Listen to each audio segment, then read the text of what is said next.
yang kami muliakan guru kita semua, para habib Muhammad Soleh dan teman-teman hadir di sini. Bagi yang saudara mengucapkan terima kasih dan kami hormati para pimpinan unit Kawasan Cawang dari mulai PPD Jamban, PMK, Layakan Plus, kemudian PPD 3 dan seluruh di Kawasan Cawang serta Bapak Ibu sekalian yang kami muliakan. Terima kasih atas kehadirannya. Alhamdulillah masjid Allah pada siang hari ini walaupun sudah dekat kita dapat melaksanakan kegiatan Ramadan yang bertema Mari Berkali Diri Sebagai Bulan Suci. Mohon izin sebelum disampaikan materi oleh guru kita, beberapa hal yang kami sampaikan kepada Bapak Ibu sekalian. Dan pertama adalah di bulan Ramadan 1444 ini insya Allah ada beberapa program yang kami akan adakan, yaitu yang pertama pembacaan kitab hadis setiap pada sholat zuhur, kemudian akan ada kajian setiap hari Rabu, kemudian ada juga insya Allah penyediaan takjil bagi rekan-rekan yang masih ada di kantor sampai malam hari. Kemudian insya Allah ketika Allah mengizinkan kita akan adakan juga peringatan nuzul Quran yang mungkin akan dikoordinasikan dengan teman-teman DPM PLN Kawasan Cawang. Dan terakhir mohon doa dan dukungannya untuk meningkatkan pelayanan kepada para jamaah. Kita berencana akan melakukan fundraising untuk pengumpulan dana untuk pembangunan toilet bagi pria dan wanita berhubung di masjid ini belum ada toilet yang sudah digunakan persis dengan masjid agar dapat depan bisa mendukung kenyamanan Bapak Ibu sekalian. Mungkin kurang lebih itu dari kami. Untuk itu kami mohon doa dan dukungannya. Untuk donasi kami persilakan. Kemudian sebelum masuk ke materi, kami mewakili dari pengurus DPM Sidanur PLN Kawasan Cawang mengucapkan mohon maaf yang sebesar-besarnya atas segala kekurangan dan selamat menunaikan ibadah sahur di bulan Ramadan. Harapannya kita semua diberikan kesehatan dan juga kekuatan Allah SWT untuk melaksanakan segala ibadah di bulan Ramadan serta diterima ibadah kita di bulan tersebut. Demikian untuk banyak kurang lebih mohon maaf. Kami berserah kepada Mukarram untuk menyampaikan materi. Demikian. Assalamualaikum warahmatullahi wabarakatuh.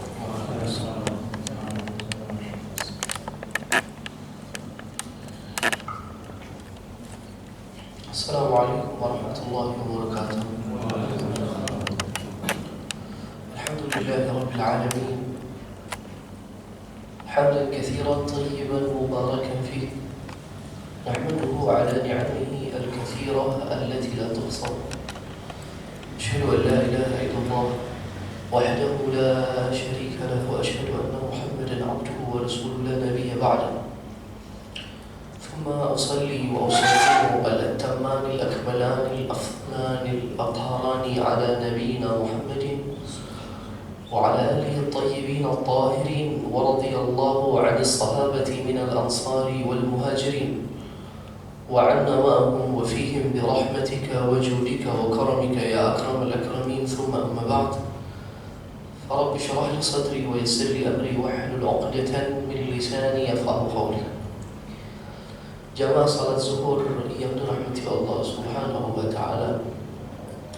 Alhamdulillah, di kesempatan kali ini kita diizinkan oleh Allah Subhanahu wa taala bermuajahah setelah melakukan salat zuhur untuk membahas hal-hal yang berkaitan seputar menyambut bulan suci Ramadan.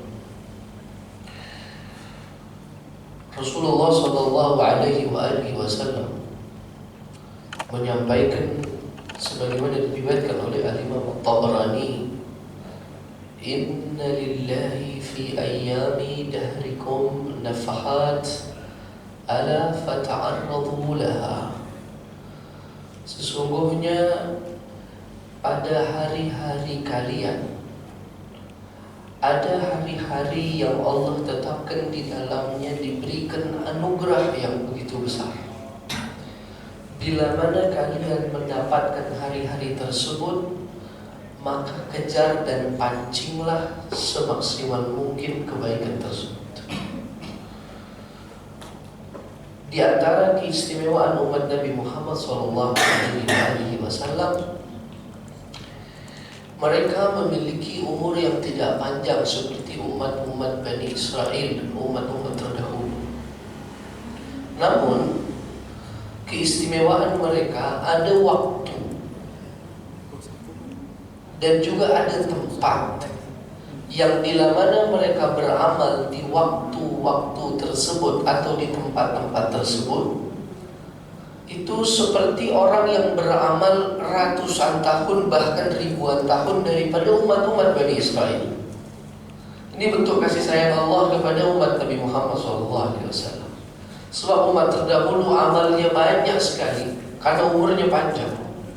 Tapi umat Nabi Muhammad diberikan oleh Allah Subhanahu wa taala tempat yang kalau kita beramal di tempat tersebut mengalahkan amal-amal yang panjang di waktu-waktu yang panjang bagi umat-umat terdahulu. Begitu juga ada waktu-waktu yang diistimewakan oleh Allah Subhanahu wa taala. Dan di antaranya adalah bulan yang akan datang kepada kita, bulan yang mubarak, bulan yang dimuliakan, yaitu bulan suci Ramadan.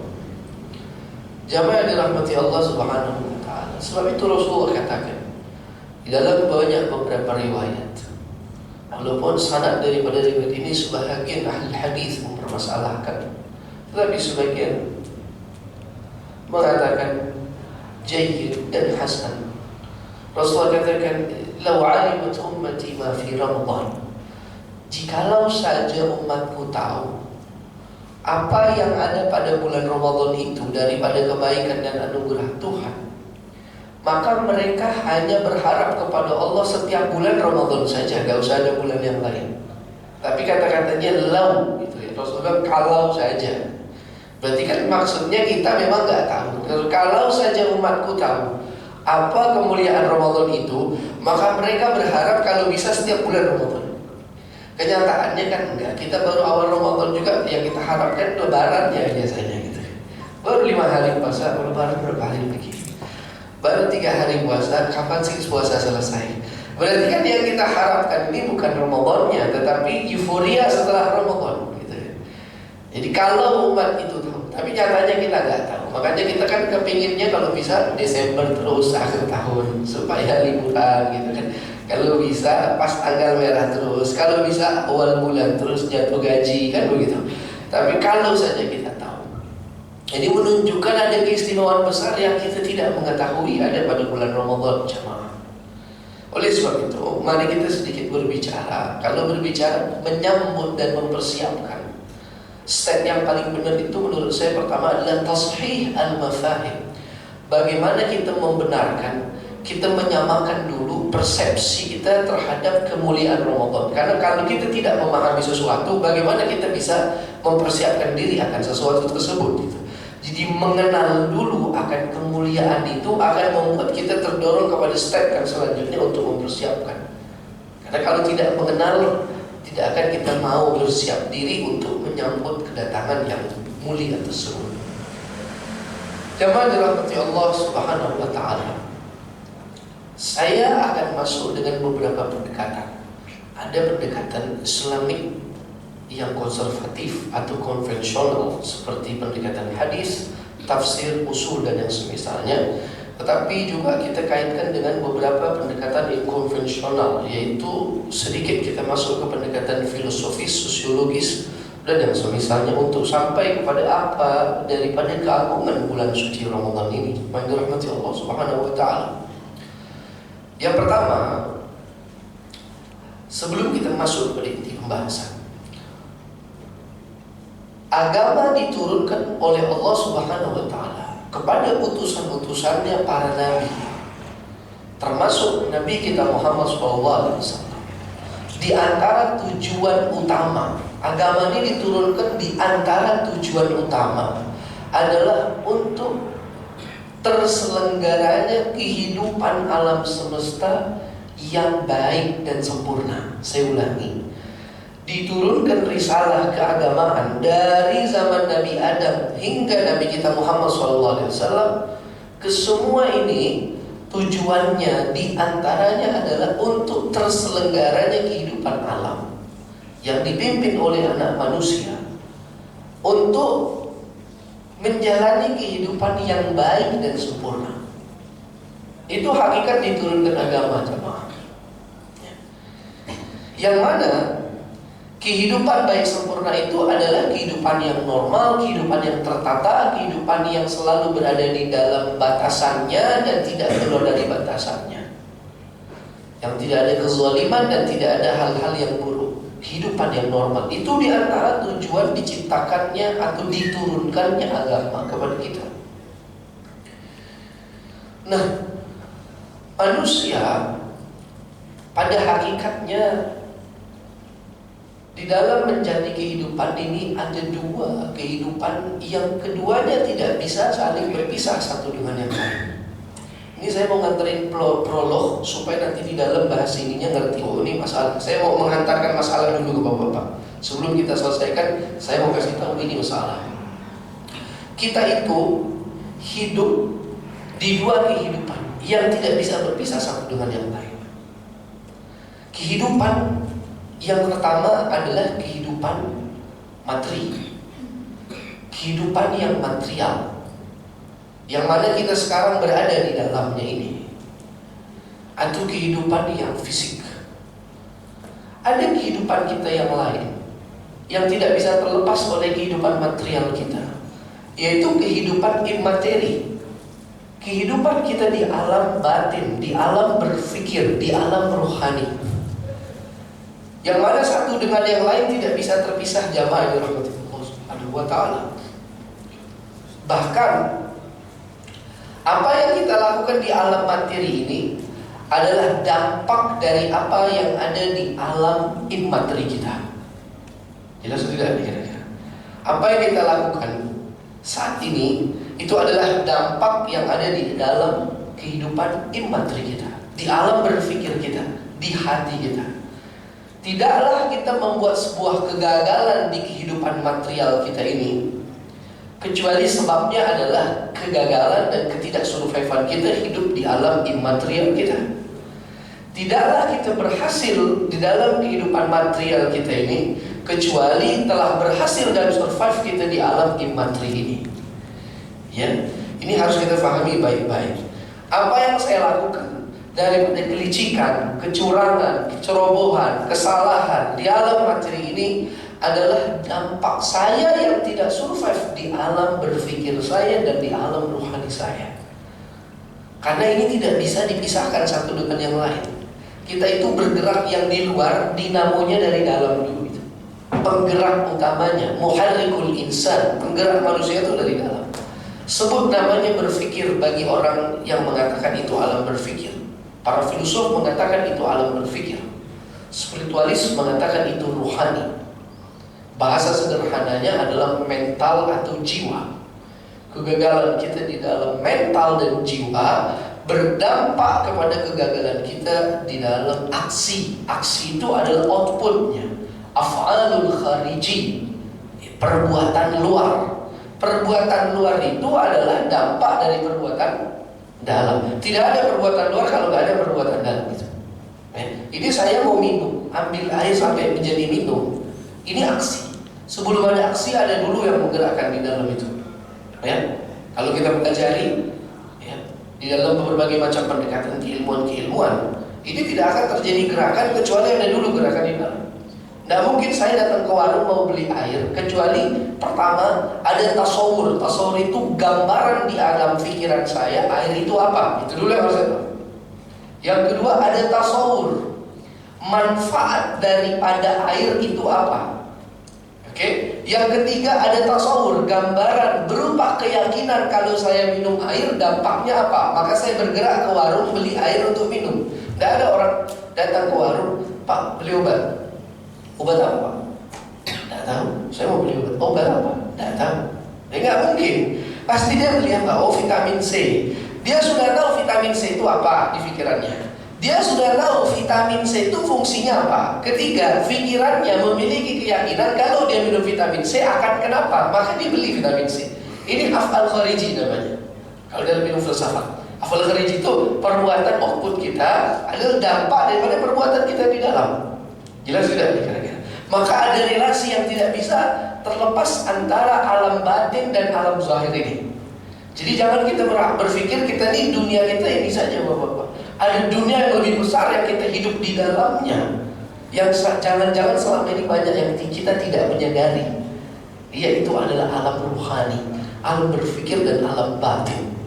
So itu seorang filsuf dari Jazair, mufakir Islam, namanya Malik Ibn Nabi.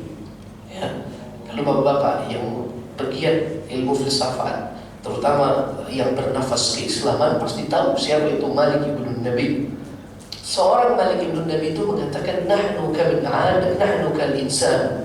Kita ini sebagai manusia, dia katakan na'ishu fi alamain, memiliki dua kehidupan tadi. Ya, alamul afkar, alam berfikir, yaitu alam immatri, wa alamul asya al-kharijiyah, dan alam material yang ada di luar sekarang yang kita lihat, yang kita menjalaninya ini. Kedua ini saling berkaitan. Nah, apa yang dikatakan oleh dia, dan ini disepakati oleh agama, kegagalan kita di alam immatri dampaknya gagalnya kita di alam matri. Saya ulangi, kegagalan kita di alam immatri dampaknya gagalnya kita di alam matri. Jadi kita yang gagal di pekerjaan, kita yang gagal di membangun kehidupan rumah tangga, kita yang gagal di dalam menjadi seorang pemimpin, di dalam aspek apapun, kita yang gagal di dalam hal apapun yang kita hidupi, di dalam kehidupan kita, ini adalah dampak gagalnya kita di alam materi. Sebab itu ada kepentingan kita untuk mengenal sisi-sisi alam materi kita, dan harus mengenal kita bagaimana cara memperbaiki itu agar kita survive di situ, supaya kita survive di sini. Faham atau tidak ini kira-kira? Ya. Orang yang kaya di alam materinya tapi masih bisa korupsi, itu kemungkinan di alam materinya dia miskin banget itu orang. Tapi orang yang kelihatannya susah, miskin dia, menurut orang di alam materinya mungkin pas-pasan, cukup, bahkan kurang lagi, tapi tidak memiliki sedikit pun pikiran untuk menzalimi orang, apalagi untuk mengambil hak orang lain, padahal dia susah. Jangan-jangan di alam materinya dia pengusaha besar itu. Paham atau enggak? Ini saya kasih analogi dasar ya, contoh sederhana. Orang yang kuat memiliki kekuasaan di alam materi, tapi kok malahan bisa menzalimi orang yang lemah, itu jangan-jangan di alam materi dia sebenarnya orang yang sangat lemah sekali itu. Ya. Kenapa? Penggerak dalamnya bermasalah. Berapa banyak bapak-bapak orang yang sudah lagi tidak perlu mencari kekayaan tapi masih bisa korupsi. Sudah gak perlu lagi dia memperkaya diri. Secara pikiran orang normal dia gak perlu lagi sudah. Tetapi dia masih bisa, itu kan berarti ada masalah. Itu masalah, dia tidak survive di alam materinya berarti. Di alam batin, di alam rohani dia tidak survive. Jelas atau tidak ini kira-kira? So itu agama selalu berbicara itu. Kalau kita, Allah katakan, Ara'aita alladhi yukadzibu bid-din fadzalika alladhi yad'ul yatim. Lihat ya. Ara'aita alladhi yukadzibu bid-din. Ini alam batin ini.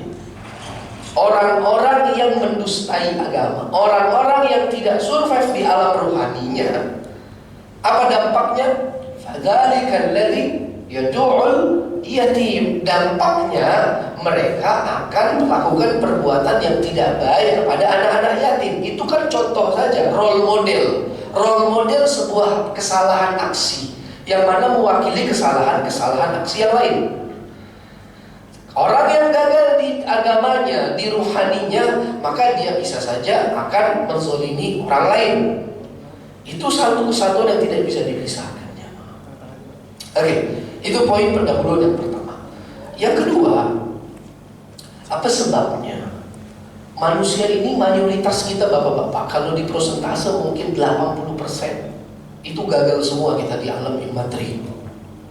Mayoritas manusia itu gagal di alam batin, di alam berpikir atau di alam rohani. Sama saja, kalau saya katakan rohani, alam berpikir, batin, immateri, itu sama semua.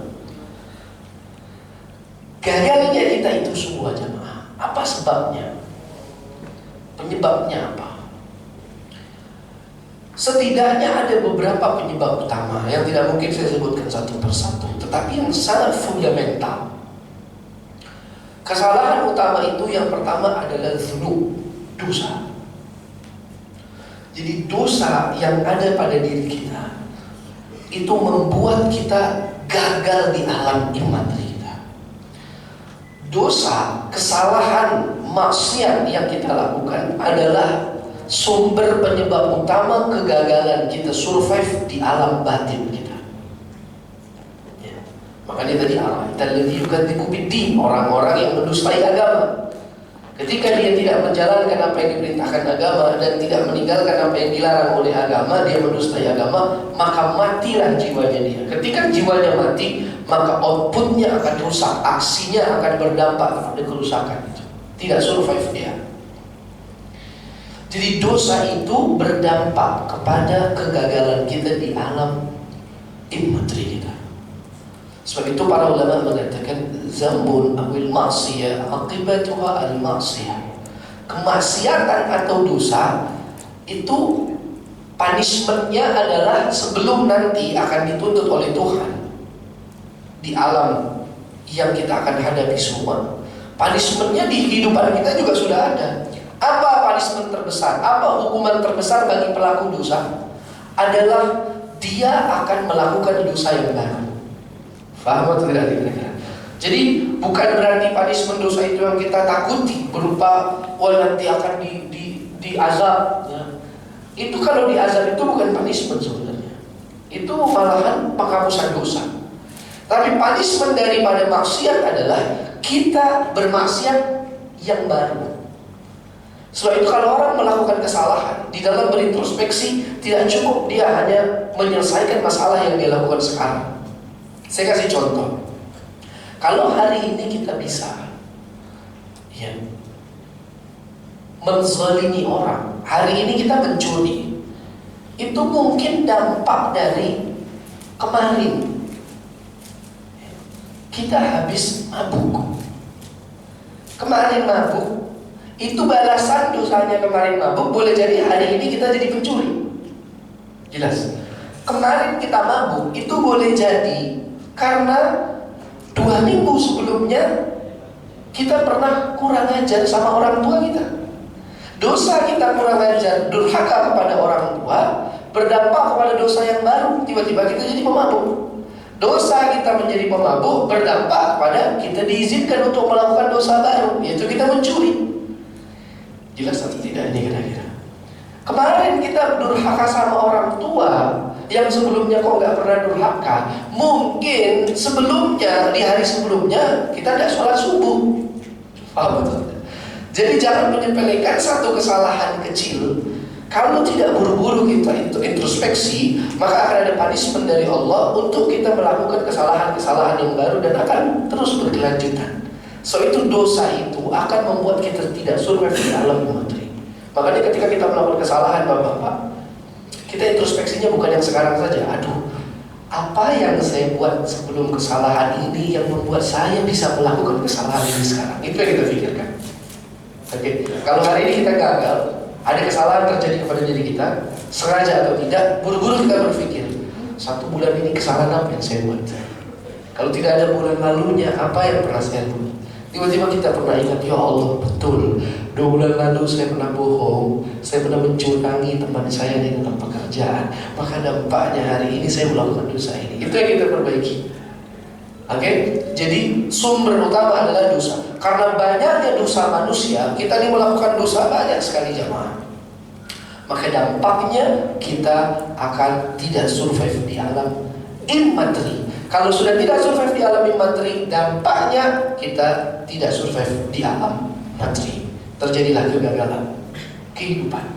Maka tidak stabillah alam semesta ini. Itu yang pertama jemaah. Yang kedua, sumber masalah utama. Kenapa kita gagal di alam materi selain dosa? Saya sampai 2 saja karena nanti kita masuk kaitannya ke Ramadan apa? Karena ini masih prolog, langsung kita masuk Ramadan. Sumber kesalahan yang kedua Bapak-bapak adalah karena manusia, unsur yang ada pada diri manusia kesemuanya adalah unsur yang tidak eksis, dalam artian tidak stagnan. Unsur yang ada pada diri manusia kesemuanya adalah unsur yang selalu berubah-ubah. Saya ulangi, unsur yang ada pada diri manusia. Memang apa unsur yang ada pada diri manusia? Manusia itu kan ruhani. Kita itu ruh pada hakikatnya. Unsurnya kita itu apa? Fisik kita itu, jasad itu unsurnya ruh untuk ditempati. Satu. Kedua, akal untuk berpikir. Lalu hati untuk merasa. 3 sudah. 4 ruang, 5 waktu. Ini unsur kita yang tidak mungkin kita tidak ada di dalamnya. Kita selalu terikat dengan 5 unsur itu. Yang pertama fisik, jasad. Yang kedua akal untuk berpikir. Yang ketiga hati untuk merasa. Yang keempat ruang untuk ditempati. Yang kelima waktu untuk perjalanan kita di dalam ruang tadi itu. Nah, kalau kita perhatikan 5 unsur kita itu kesemuanya adalah tidak eksis, Bapak-bapak. Maksudnya tidak eksis, dia tidak stagnan, dia tidak berhenti, tetapi dia berubah-ubah semuanya. Fisik kita berubah. Dulu kita lahir nggak langsung sebesar ini, kecil dulu kan, kecil, besar, tumbuh, dewasa, jenggot, kumis, dan keriput, itu berubah fisik kita. Akal pun demikian. Pikiran manusia itu berubah. Tidak ada pikiran manusia yang stagnan. Maka itu pengetahuan berkembang. Hari ini bapak-bapak mungkin semuanya memiliki keilmuan yang digeluti masing-masing.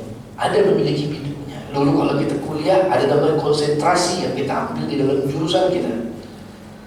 Ada keilmuan. Tapi dulu kalau kita masih kecil, apakah kita seperti itu sekarang, seperti sekarang? Tidak.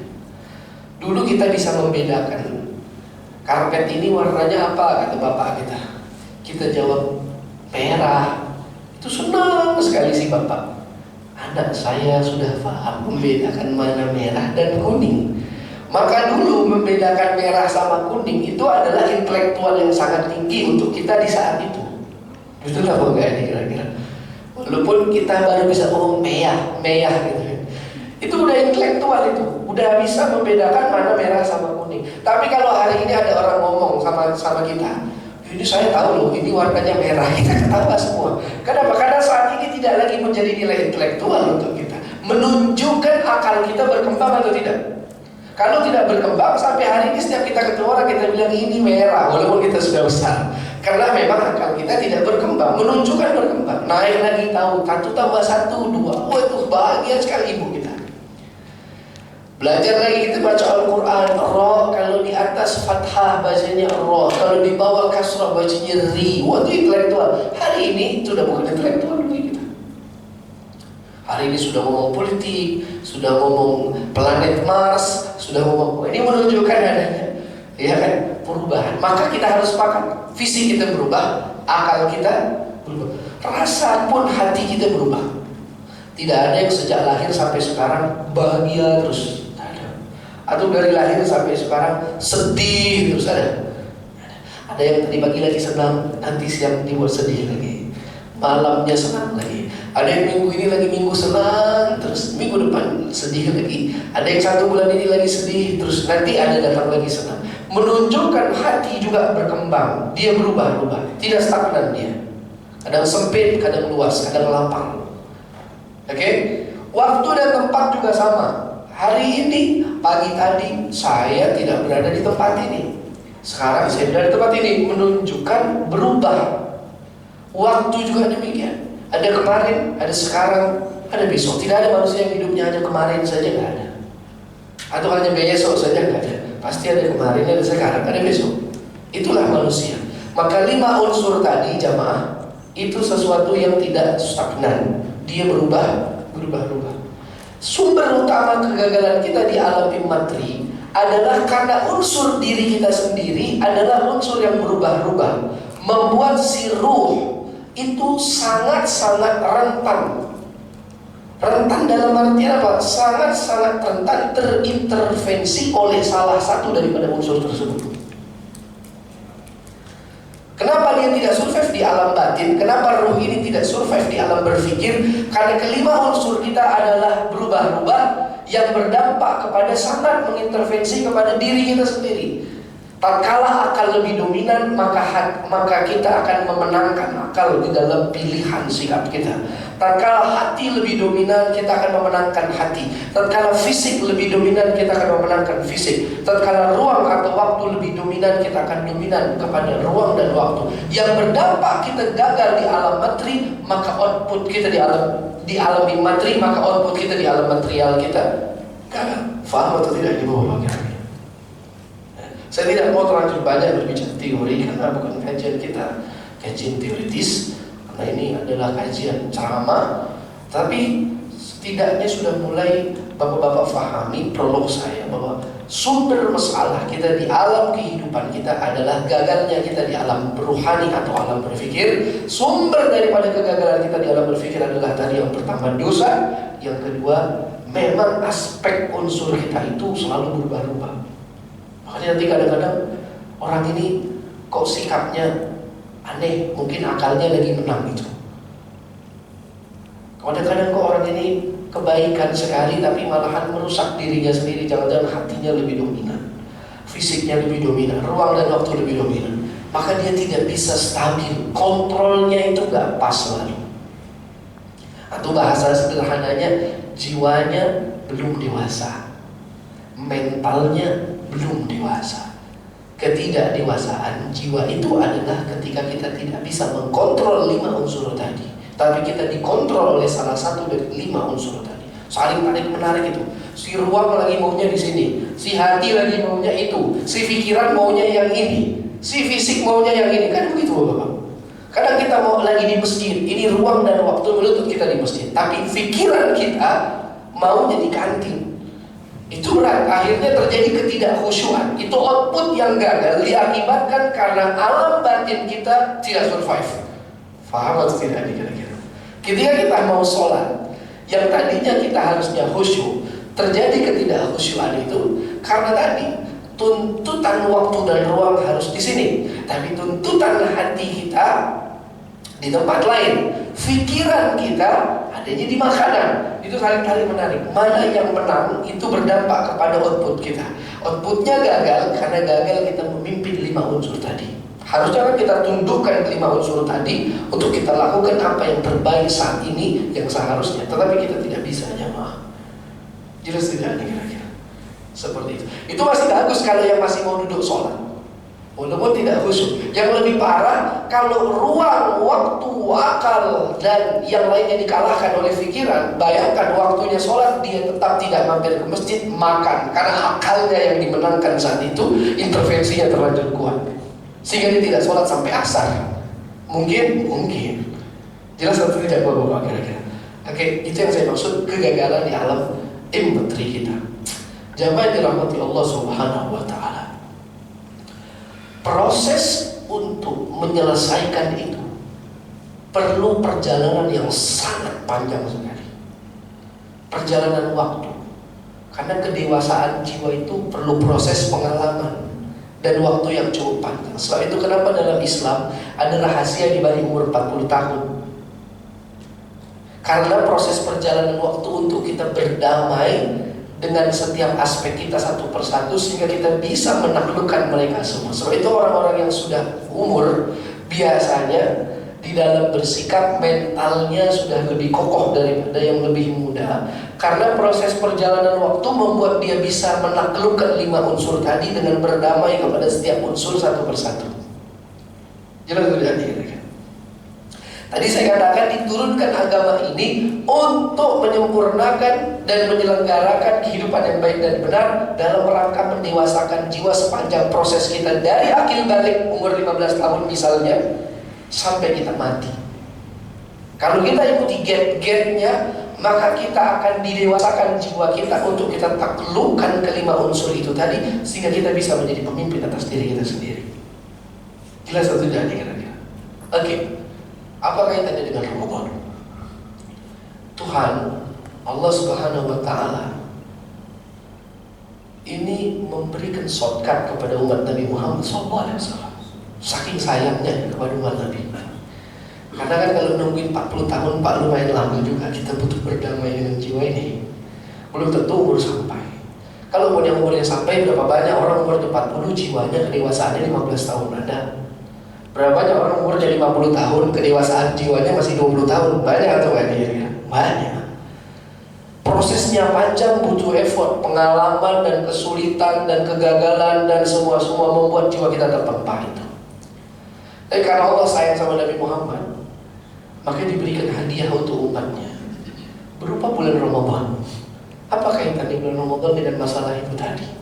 Jamaah yang dirahmati Allah, di dalam bulan Ramadan kita diwajibkan oleh Allah Subhanahu wa Ta'ala yang pertama untuk meninggalkan hal-hal yang haram, bahkan meninggalkan hal-hal yang tidak haram. Yang tadinya halal wajib ditinggalkan.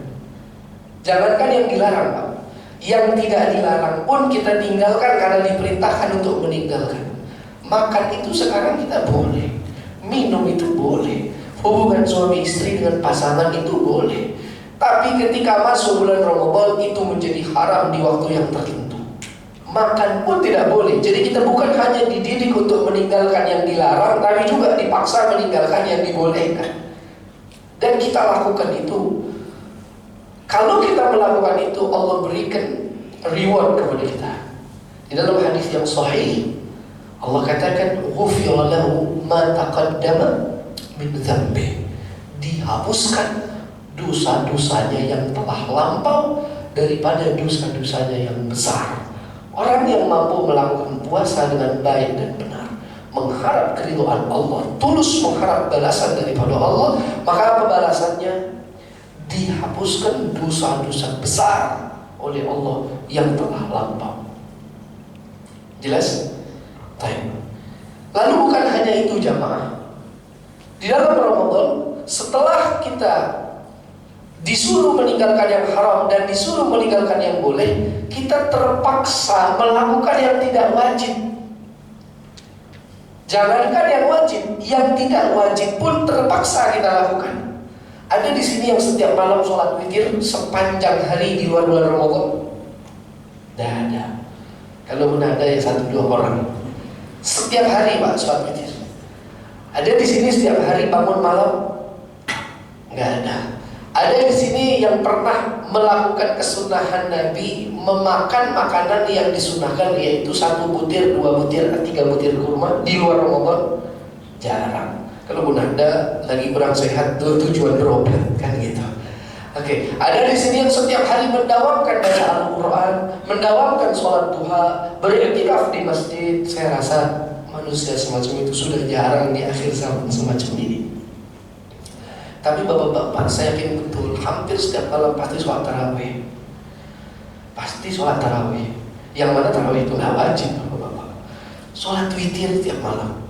Dan hampir setiap berbuka, suka ataupun tidak suka, minimal makan 1 butir kurma, yang mana itu sunnah.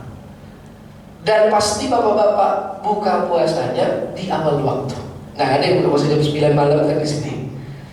Yang mana itu sunnah berbuka puasa di awal waktu. Dan bapak-bapak melakukan bangun sahur di malam hari, waktu yang diberkahi, untuk hanya sekedar bangun saja itu sudah sunnah. Walaupun tujuan kita untuk makan, bahkan ada yang nggak makan, cuma bangun minum air putih saja. Saya yakin jarang di sini yang nggak sahur. Kebanyakan yang melakukan sahur. Setidaknya bapak-bapak mungkin membuka mushaf di bulan Ramadan. Ada yang setiap hari, ada yang seminggu 3 kali. Yang di luar Ramadan mungkin tidak pernah buka mushaf. Betul ya? Kita nggak sadar Pak, setiap hari melakukan hal yang nggak wajib. Bukan yang wajib saja, yang tidak wajib pun kita lakukan. Tertib sekali kita itu. Sholat subuhnya tertib, zuhurnya jadi tertib, mungkin sunnahnya jadi banyak, dan yang semisalnya. Maka naik kelas daripada orang yang tidak mengerjakan yang wajib kepada mengerjakan yang wajib. Bahkan meninggalkan yang mubah, naik kelas kepada melakukan yang sunnah. Ini berapa tingkatan kita naik, sadar atau nggak sadar itu? Ya, saya tidak perlu bicarakan rewardnya karena panjang. Saya tahu waktu di sini sangat singkat.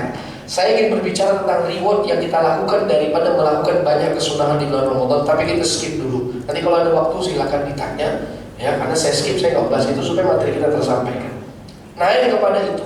Ini kedudukan, setiap kedudukan punya reward masing-masing bapak-bapak ya. Tadi reward yang pertama Pak, bersih daripada dosa. Lalu naik terus.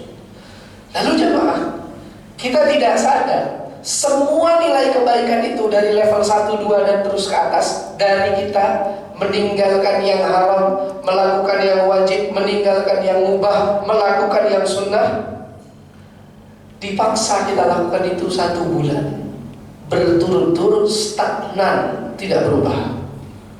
Sebulan kita puasa, sebulan kita sahur, sebulan kita sholat tarawih, sebulan. Nilai-nilai kebaikan itu dipaksa oleh Allah Subhanahu wa taala kita lakukan selama satu bulan. Maka muncul banyak nilai di sini. Dari nilai normatif kita dihapuskan dosanya oleh Allah, menjalankan puasa.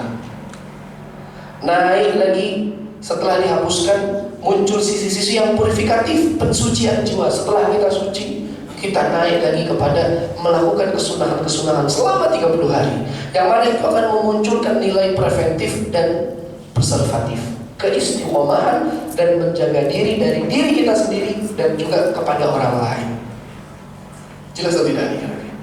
Oke, yang ingin saya katakan, 2 problem yang tadi kita bicarakan yang dihadapi oleh mayoritas manusia, yang menyebabkan tidak survive di alam immateri, di alam berpikir, adalah dosa dan jiwa yang tidak bisa memimpin dirinya sendiri. Itu terselesaikan di bulan Ramadan. Bukankah kita ketika masuk bulan Ramadan melakukan nilai-nilai tersebut, dihapuskan dosa kita tadi? Ghufira lahu ma taqaddama min dhanbi. Selesai masalah pertama, bersih kita semua. Oke. Lalu yang kedua, dipaksakan kita melakukan semua nilai-nilai kebaikan itu selama 1 bulan, menjadikan jiwa kita itu mendadak diangkat turun SK dari Allah Subhanahu wa taala untuk menjadi presiden atas unsur yang 5 tadi itu.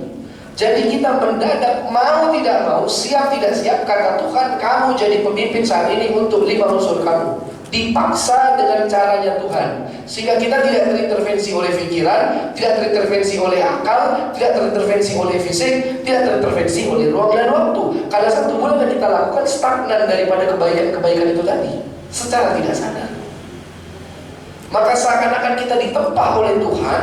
Jiwa ini yang tadinya ditawarin dari awal kita akil balik, ayo, udah siap belum mimpin diri sendiri? Itu jiwa ngomong, belum siap ya Allah, masih kalah sama nakal, makanya maafin saya belum bisa ini, jadinya saya nakal kan gitu.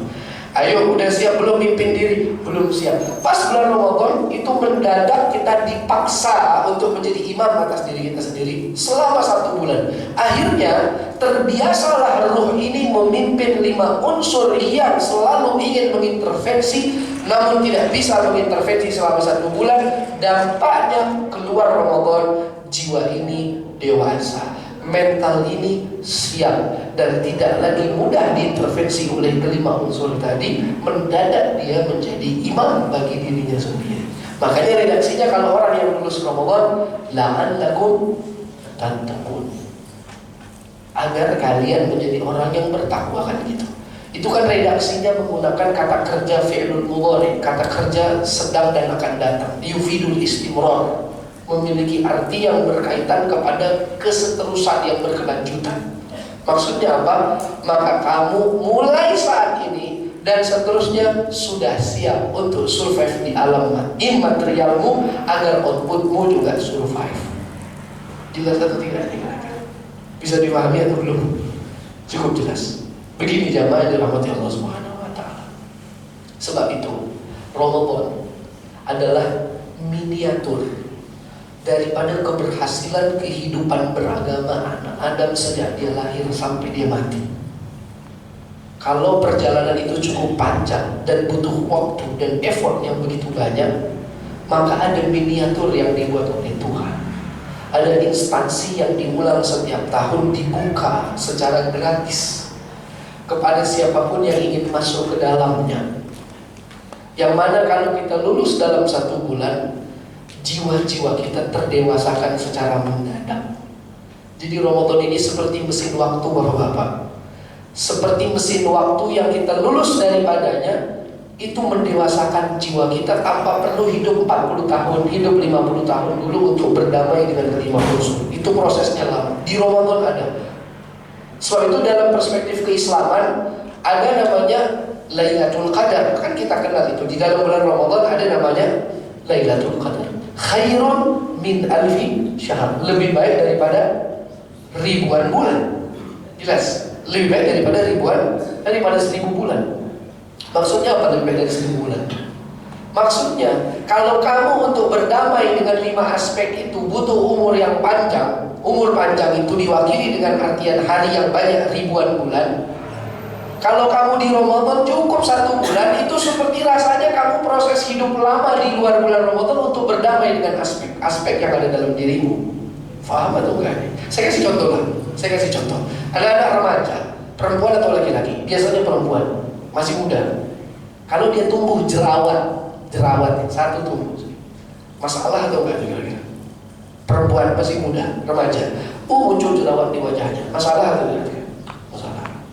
Tapi kalau bapak-bapak yang sudah umur 40 tahun itu, ada jerawatnya satu, itu masalah kan kira-kira? Masalah? Enggak, ya kan? Mau 3, 4 tumbuh juga tidak ada urusan. Kenapa bapak-bapak?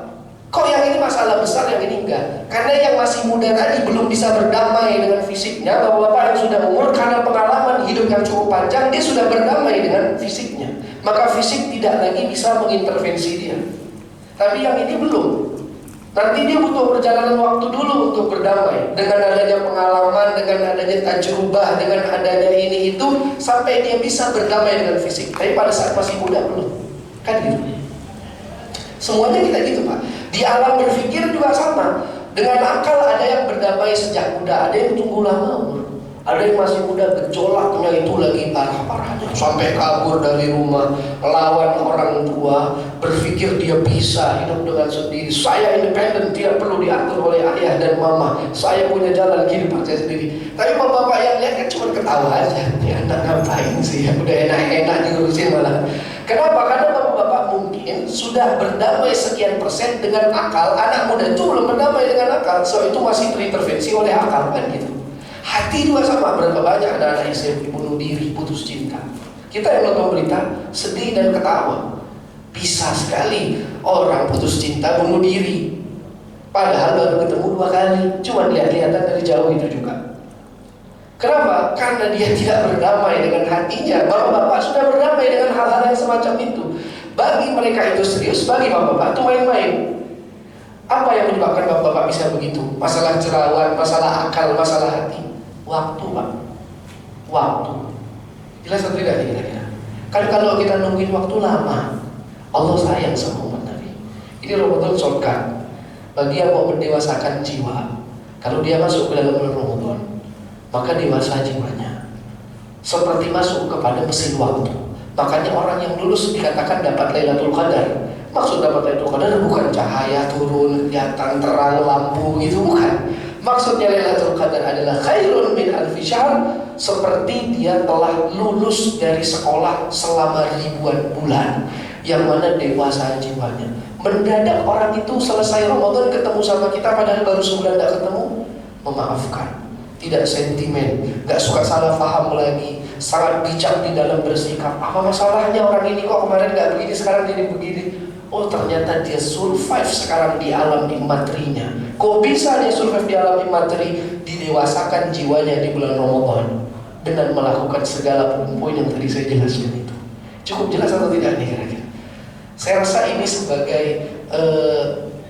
suntikan awal yang bisa saya sampaikan ya, untuk bapak-bapak masukkan pertanyaan-pertanyaan dan kita bisa sharing karena waktu yang sangat terbatas. Sebenarnya banyak sekali yang ingin saya sampaikan. Jadi poin kita hari ini adalah menyamakan dan membenarkan persepsi tentang apa yang dimaksud kemuliaan Ramadan. Selama ini kan kita mau kemuliaan kan gitu. Tapi mari kita logikakan maksud daripada kemuliaan Ramadan itu apa, supaya berarti bagi kita, bukan hanya ujangan-ujangan janji-janji pahala. Saya rasa semua itu sudah tahu kalau janji-janji pahala. Tapi nilai yang begitu besar bagi jiwa yang dewasa, bagi jiwa yang ingin lebih baik, saya rasa ini menjadi nilai yang sangat mahal sekali. Setelah kita mengetahui, wah di Ramadan ini ada sekolah gratis, nggak perlu kita datang ke psikiater, psikolog atau ke mentalis atau ke ilmuwan-ilmuwan yang harus kita bayar mahal-mahal, tapi di dalam sini ada nilai normatifnya, ada nilai purifikatifnya, ada nilai preventifnya, ada nilai preservatifnya. Yang mana kalau kita masuk, kita dapatkan semua itu, selesai masalah kita, damai. Tidak lagi ada ara'aital ladzi yukadzibu biddin, tapi yang ada, tidakkah kamu melihat jiwa-jiwa yang telah survive, maka outputnya mereka akan survive. Kerjaan kita jadi survive, kehidupan rumah tangga insya Allah survive, bertetangga kita survive, bersosial kita survive, maka kehidupan bernegara survive, alam semesta itu survive.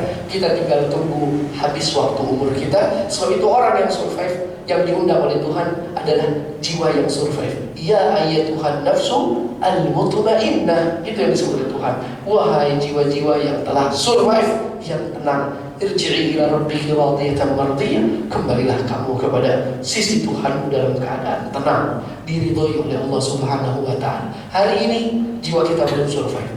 Dinamo kita masih rasa takut. Kita sholat karena takut. Kita kerja karena takut. Kita bergerak ini semuanya gara-gara apa, Pak?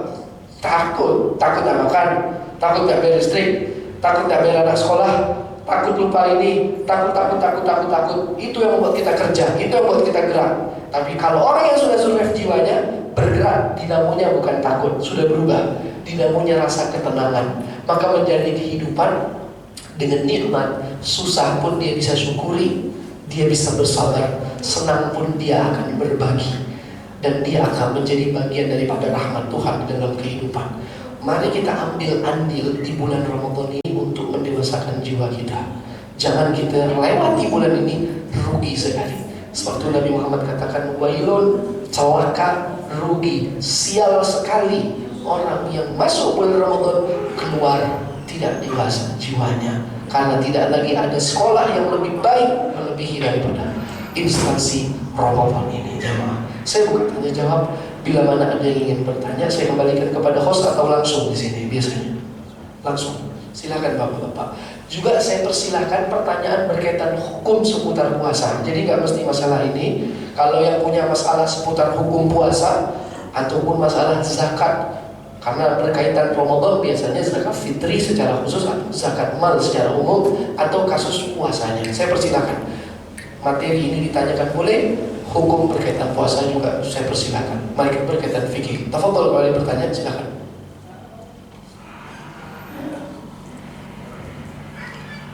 Tidak ada. Di Zoom biasanya ada pertanyaan. Di sini pakai jalan Zoom juga.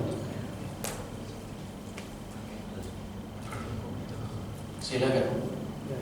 Kalau ada pertanyaan.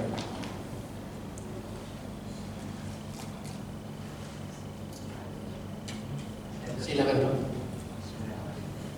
Assalamualaikum warahmatullahi wabarakatuh. Waalaikumsalam. Perkenalkan Ustaz, nama saya Sigit dari Usman Group. Jadi sangat menarik, memang insight baru ya ketika membahas tentang kemuliaan Ramadan yang selama ini yang kita dapat dari tahdib itu memang secara tekstual. Jadi melakukan ini pahalanya ini, melakukan ini pahalanya ini. Tapi hari ini mendapatkan insight baru terkait dengan pendewasaan mental.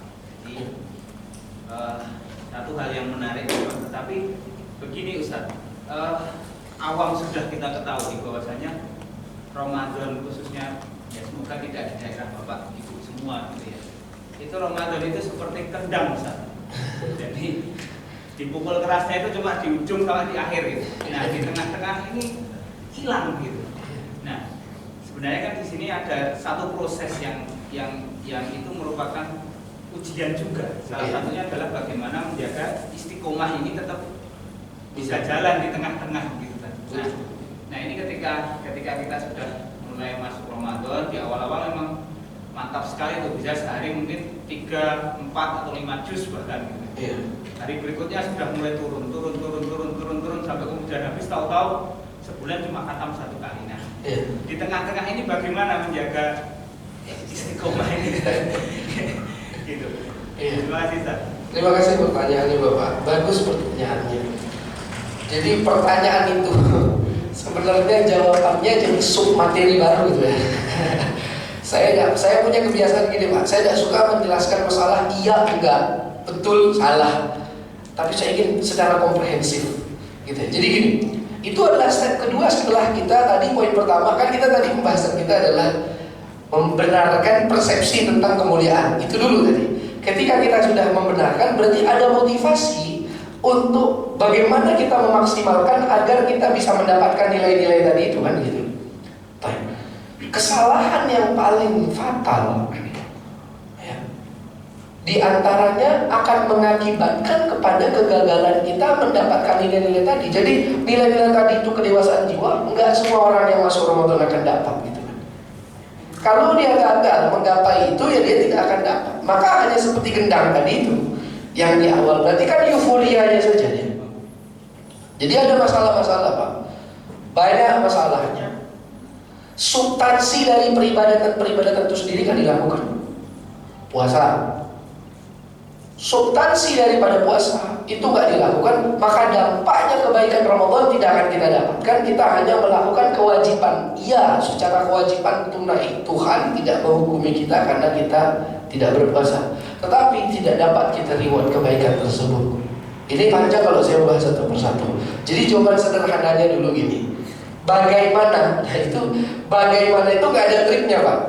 Triknya itu kita harus menjalani dengan baik dan benar. Masalahnya baik dan benar ini yang belum kita jalani, mohon maaf. Kalaupun baik belum tentu, kalaupun benar belum tentu baik.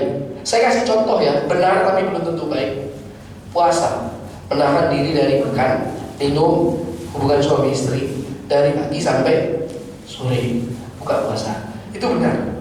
Ya, dia udah niat, terus dia puasa, buka, benar. Tapi malamnya itu dia makan 2 kali lipat daripada hari-hari di luar Ramadan. Jelas atau enggak kira-kira? Yang siang dia nggak makan, dia ganti di malam.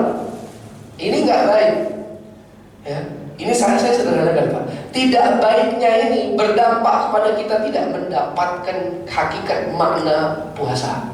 Dampaknya maka nanti hari kedua ketiga juga udah nggak lagi ada semangat beribadah itu.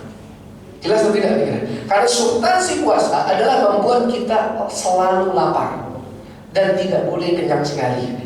Ketika kita tidak menahan diri kita untuk selalu lapar, yang ada selalu kenyang pas malam itu, kelewatan kenyang yang ada, maka substansi puasa sudah terkikis satu. Jadi puasa sebagai normatif hukum saja kita lakukan, tetapi substansi puasa dalam artian purifikatifnya tidak kita lakukan, maka kita akan gagal di hari berpuasa. Kalau hari pertama kita sudah gagal, ya hari kedua gagal itu. Kalau hari kedua gagal, paling lama 10 hari itu lancar di masjid. Insya Allah hari ke-11 udah lancar di depan TV. Insya Allah hari ke-15 itu udah kembali lagi main catur sama temen-temennya. Insya Allah malam takbiran adanya di mall. Paham saya ini kira-kira? Jelas ya Pak ya? Itu dari sisi puasa saja. Dan saya secara sederhana. Nanti dari sisi yang lain Pak. Jadi tugas kita pelajaran selanjutnya adalah next step setelah membenarkan persepsi, bagaimana caranya. Nah itu tugas baru itu PR. Itu variabel baru ya Pak. Tadi itu satu variabel, ini variabel baru. Pertanyaan Bapak itu variabel besar sekali. Kalau dibahas itu panjang. Jadi untuk menjawab itu kita harus baik dan benar di dalam menggapai dan menjalaninya. Oke? Saya kasih tantangan kepada Bapak dan Ibu diri sendiri. Mari besok dari hari pertama kita puasa. Ini satu aja dari puluhan. Jangan sering-sering kenyang. Karena tujuan berpuasa adalah supaya kita nggak sering-sering kenyang. Nanti baru Bapak-Bapak bisa tahu apa dampaknya ke dalam kedewasaan jiwa, apa dampaknya kepada eksistensi ketaatan sepanjang Ramadan. Kalau bisa. Tapi kalau misalnya buka puasanya udah lontong, bakwan, ya kan, sirup, kolak, habis itu sholat maghrib, habis sholat maghrib lagi nasi padang satu piring, habis itu sholat tarawih, mana lontong yang sisa tadi mau saya udah keluarin lagi, masya Allah. Ini lebih dari orang yang nggak puasa. Jelas atau tidak dipakai? Saya butuh waktu lama untuk menjawab. Saya takut merampas waktu bapak-bapak di sini. Tapi pertanyaannya cukup menarik. Di kapan-kapan dibahas. Terima kasih Pak pertanyaannya. Terima kasih. Mohon maaf atas jawaban yang tidak komprehensif. Ada pertanyaan lain? Silakan. Tidak ada, silakan Pak. Assalamualaikum warahmatullahi wabarakatuh. Waalaikumsalam.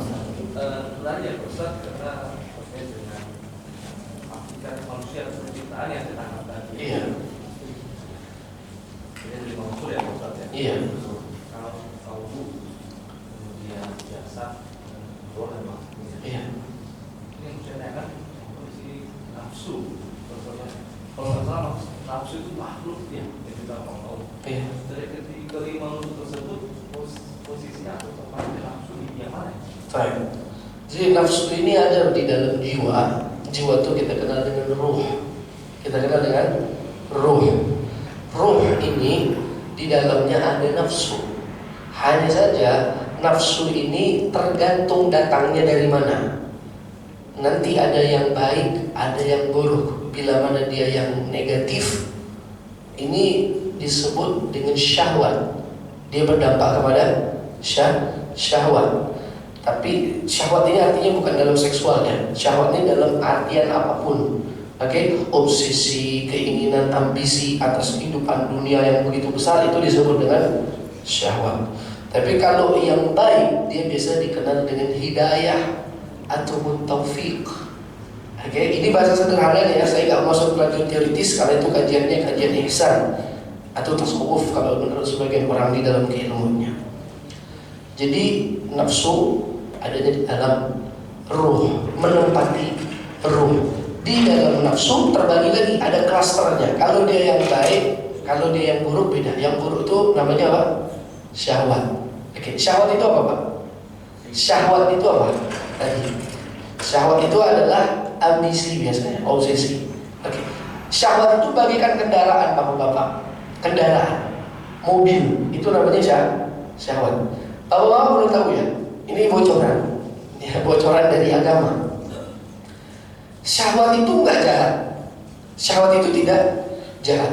Karena syahwat tidak punya relasi langsung dengan kita. Dia hanya kendaraan. Nah, yang mengendarai syahwat itu adalah syaitan. Jadi harus tahu, syaitan itu Bapak tidak bisa mempengaruhi manusia. Sama Tuhan tidak diberikan otoritas kecuali melalui satu kendaraan saja, yaitu namanya syahwat. Jadi syahwat itu mobilnya syaitan yang ada pada diri kita. Jadi syahwat kalau nggak ada syaitan, nggak jadi apa-apa syahwat itu. Jelas nggak kira-kira? Syahwat itu nggak jadi apa-apa. Syahwat akan berbahaya kalau ada syaitan. Syaitan itu tidak akan berbahaya kalau nggak ada syahwat. Paham atau enggak? Jadi syaitan itu tidak bisa sembarangan masuk semaunya dia. Sudah ada perjanjian. Allah hanya mengizinkan kepada syaitan untuk merasuki anak Adam melalui kendaraan yang namanya syahwat. Kalau nggak ada syahwat, itu syaitan putar balik, tak mau masuk dia. Walaupun Bapak berada di tempat ada jutaan syaitan, ketika syahwatnya itu mati, maka syaitan itu nggak akan melirik Bapak sedikit pun. Walaupun kita di depan Ka'bah, tempat yang paling mulia, kalau syahwat kita aktif, itu walaupun cucuk cicitnya syaitan, itu akan melirik Bapak dan dia akan mudah masuk kepada Bapak. Jelas tidak nih kira-kira? Saya sambung ya, ini masih ada kaitan sama pertanyaan Bapak tadi sama yang saya jelaskan. Sedikit masih ada waktu. Baik, saya sambung sedikit. Ini perlu waktu banyak karena ini udah kelewatan. Saya dibatasi sampai jam 1 tadi. Cuma sampai jam 1 tapi ini saya mau izin sedikit.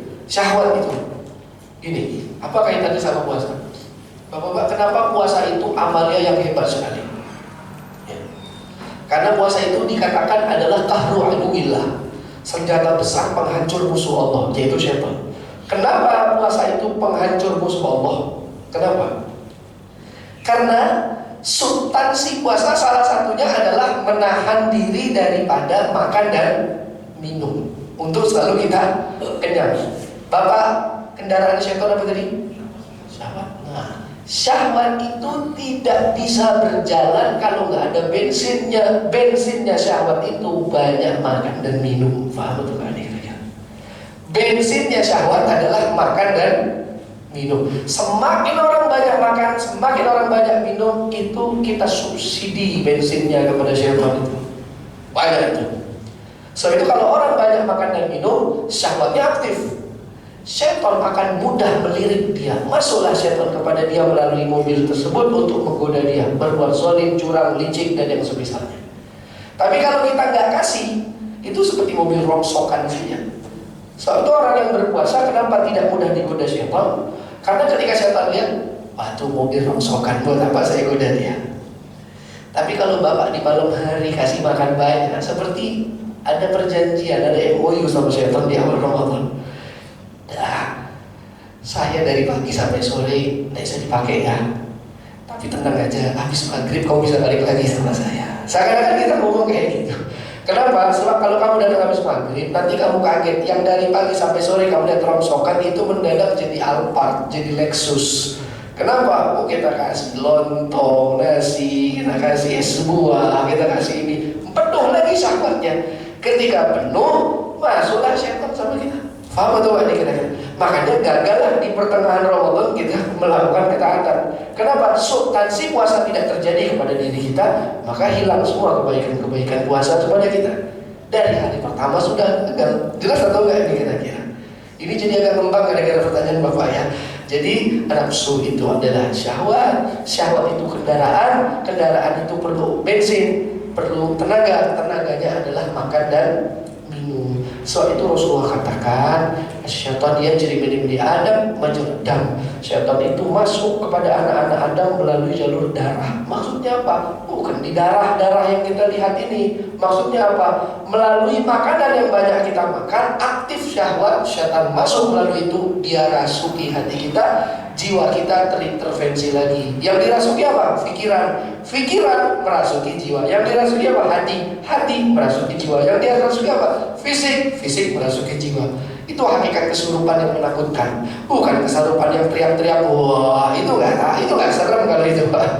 Ya kalau yang itu bukan kesurupan. Kesurupan itu apa? Ketika pikiran, hati, fisik, ruang dan waktu mengintervensi kita, dan kegagalan itu disebabkan oleh syaitan karena kita memfasilitasi dengan syahwat yang role model dari fasilitasnya adalah makan dan minum yang banyak. Maka jadikan puasa kita betul-betul menjadi penghantar kita kepada menghancurkan musuh Tuhan yaitu syaitan dengan cara apa?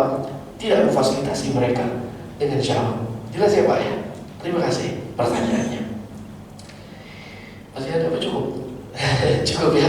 Waktunya ya memang kita sangat singkat, tapi alhamdulillah walaupun singkat mudah-mudahan ya walaupun 2-3% dari apa yang ingin disampaikan tersampaikan dan bisa diambil manfaat untuk diri saya sendiri dan untuk teman-teman. Saran saya jangan berhenti belajar, terutama belajar yang bermanfaat, bukan hanya yang informatif, tetapi yang edukatif, yang aplikatif juga di dalam kehidupan kita, terutama menyambut Ramadan. Karena apa yang saya sampaikan itu step awal Pak, pelajari lagi step 2, step 3, step 4 daripada bagaimana mentarhib menyambut bulan Ramadan agar kita tidak gagal. Jangan sampai kita udah akhir Ramadan belum apply di kampus yang besar ini yang disediakan oleh Allah Subhanahu wa Ta'ala. Sampai di sini Bapak-bapak, saya secara pribadi ucapkan mohon maaf sebesar-besarnya atas kesalahan, kekeliruan yang saya sampaikan, sengaja ataupun tidak. Dan semoga Allah ampuni dosa-dosa kita semua. Kita masuk Ramadan, didewasakan jiwa kita, mendapatkan Lailatul Qadar, menjadi orang yang bertakwa. Kita survive di alam batin, survive di alam materi. Marilah kita mengambil andil menjadi manifest daripada rahmat Tuhan. Maka kita tinggal tunggu undangan yang terakhir. Ya ayyatuhan nafsul mutmainnah, irji'i ila rabbiki radiyatan mardiyah fadkhuli fi ibadi wadkhuli jannati. Jadi apa saja, lakukan yang terbaik di apapun yang kita berada di bidang itu, maka Tuhan akan meridhai kita insyaallah. Kurang lebihnya mohon maaf. Subhanakallahumma wa bihamdika asyhadu an la ilaha illa anta astaghfiruka wa atubu ilaik. Wa sallallahu ala nabiyyina Muhammadin wa alihi wa sahbihi wasallam. Walhamdulillahi rabbil alamin. Hadanallahu ajma'in. Assalamualaikum warahmatullahi wabarakatuh.